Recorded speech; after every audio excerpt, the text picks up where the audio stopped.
Hello दोस्तों, मेरा नाम रितेश है। मैं आप लोगों का स्वागत करता हूँ रितेश हॉरर स्टोरी में। आज की कहानी राजीव रंजन तिवारी के साथ घटित हुई है। तो अब मैं राजीव रंजन तिवारी बनकर आप लोगों को कहानी सुनाने वाला हूँ। हेलो दोस्तों, मेरा नाम राजीव रंजन तिवारी है। मैं अपने बारे में कुछ बताना चाहता हूँ। सन 1997 की बात है। मेरी नानी सिवान में एक टीचर का काम किया करती थी। उस समय पटना हाईवे के पास उनका घर हुआ करता था। बढ़ते टाइम के अनुसार एक दिन ऐसा आया कि मेरी नानी का कैंसर के कारण डेथ हो गई। इसी के कारण उन्होंने वो घर बेटे के नाम कर दिया।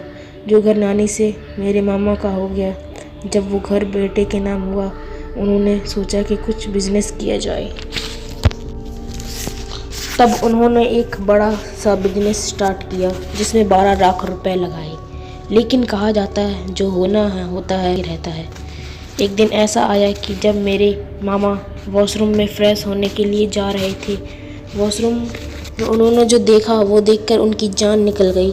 उन्होंने देखा कि एक इतना लंबा आदमी खड़ा है कि उसका चेहरा भी दिखाई नहीं दे रहा है, बस उसके पैर दिखाई दे रहे हैं। वो बहुत अचंभित हो गए और उनकी बॉडी पूरा पसीने से भीग गई। फिर भी उन्होंने इस बात को टाल दिया और अपने बेडरूम में जाकर सो गए। ऐसा कई दिनों तक होता रहा, लेकिन उन्होंने इस बात पर ध्यान नहीं दिया। गर्मी का समय था तो मेरे मामा ने सोचा कि ऊपर छत पे जाके अकेले सोएं, और वो बिस्तर लेके ऊपर सोने चली गई। अचानक 12:30 बजे के करीब का वक्त था रात के। किसी ने उन्हें पीछे से जोर से झटका दिया और उठाया, मगर घबराने वाली बात तो ये थी कि उनके अलावा घर में और कोई नहीं था। फिर मामा उठे और उन्होंने पीछे देखा तो वहाँ कोई नहीं था। उन्होंने सोचा कि ये मेरा वहम होगा। फिर अचानक किसी ने उनको जोर से धक्का दिया। उन्होंने मुड़कर देखा तो कोई नहीं था।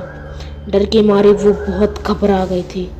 फिर उन्होंने वो घर अपने भांजे के नाम से कर दिया और दूसरी जगह ज़मीन लेके वहाँ अपने निवास स्थान बनाया। पर आज भी ओल्ड पटना हाईवे में वो एक ऐसा घर है जो पूरा घने जंगल से घिरा हुआ है, पूरा खंडर में तब्दील हो गया है। अगर कोई उसमें कुछ काम करने की सोचता है तो उसके साथ कुछ ना कुछ गलत हो ही जाता है। एक बार सोचा कि उस घर को तुड़वाया जाए और ज़मीन बिक्री कर दिया जाए, लेकिन ऐसा नहीं हुआ और घर में किसी की डेथ हो गई, जिसके कारण वो बहुत डर गया और वो ज़मीन ऐसा ही छोड़ दिया। उसके बाद एक आदमी को जैसे तैसे मनाया और लाके उस घर को दिखलाया और साफ़ सफाई करवा के ये घर 25% मुनाफे के साथ देंगे। और वो आदमी को लालच आ गया और घर लेने के लिए राजी हो गया। और जैसे उसने बुलडोज़र लाया सप्लाई करने के लिए, तभी उसका वही देहांत हो गया। और ये घर असली में पटना हाईवे के पास देखने को मिलता है। पटना हाईवे के दाहिने साइड से बन गया था उस रास्ते को, जहाँ से उस घर का रास्ता है। वो रास्ता अब बंद कर दिया गया है। अगर किसी को भी ये घर चाहिए तो स्क्रीन पे दिख रहे नंबर पर कॉल करें। जो उठाएगा उनसे बात करें।